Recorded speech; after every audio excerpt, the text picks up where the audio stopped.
Okay, so if you're trying to build a business right now, I bet your social media feed feels, well, like a constant punch to the gut, right? It's just this endless stream of this. You're just scrolling, trying to get through your day, and bam, you see a post like this.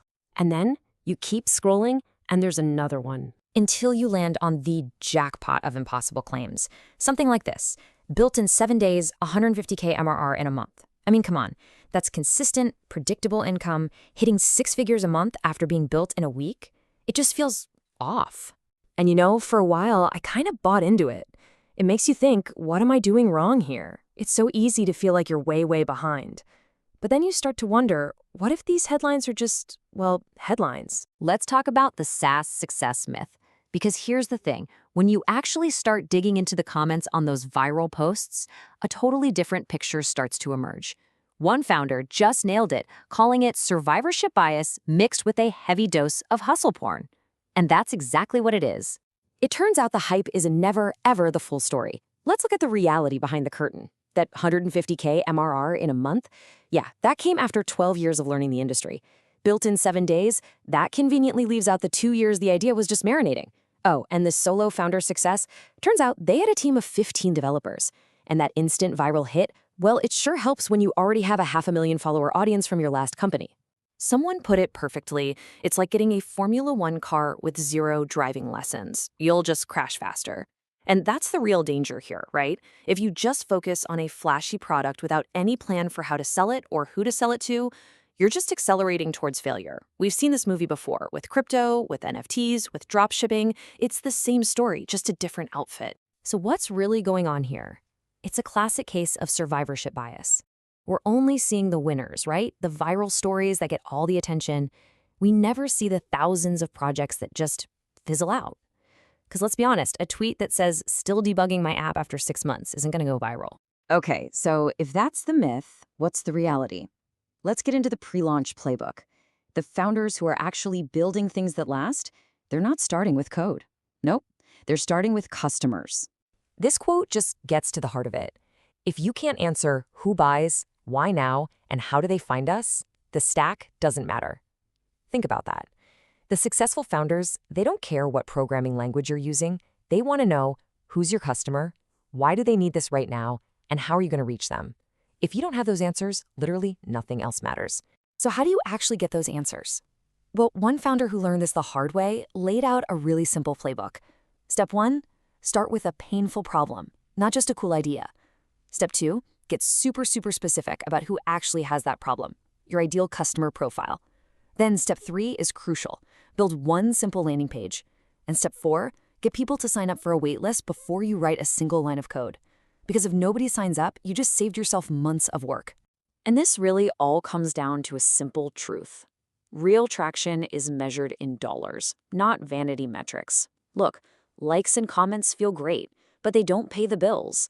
The real signals you're onto something, people giving you their email, booking a call with you, or the holy grail, pre-ordering your product. That's when you know someone is willing to open their wallet. Okay, so let's say you've validated your idea. Awesome. Now you actually have to build the first version, your minimum viable product, or MVP. And this is another place where it is so easy to get lost in the weeds. So what should you actually build? Well, looking at data from over 50 SaaS launches, there's a really clear pattern. The focus should be on this, not that. Focus on one killer outcome for the user, not a beautiful dashboard that doesn't do much. Give them a guided first win. Don't worry about complex permission systems yet.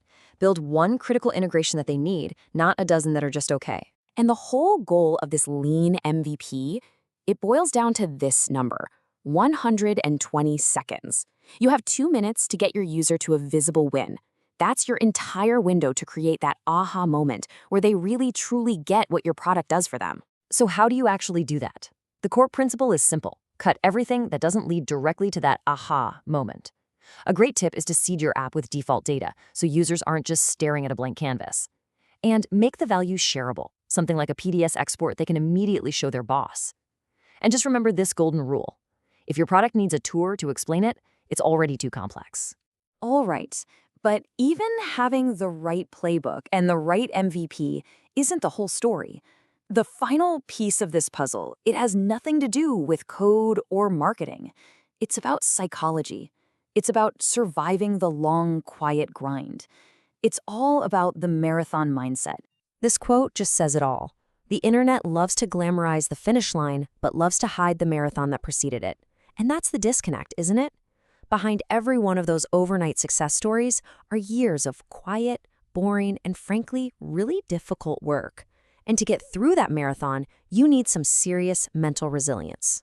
One founder shared these 5 incredible mindset lessons he got from his investor after grinding for 8 months and seeing basically 0 results. Wake up every day with a billion-dollar mindset. Believe in what you're doing. Focus on your success, not the failures. Treat feedback like a blessing, not an attack. Act like the outcome is guaranteed, even if it's far away. And finally, speak to everyone as an equal. And really, that's the ultimate reality check here. Entrepreneurship isn't a viral LinkedIn post. It's slow, it's boring, and it's super unglamorous. It's about failing and fixing and trying again and again and again until you build something that actually solves a real problem for real people. It's the grind. So the next time you're scrolling and you see one of those hype posts, just stop and ask yourself this one question. Are you building to launch, or are you building to last?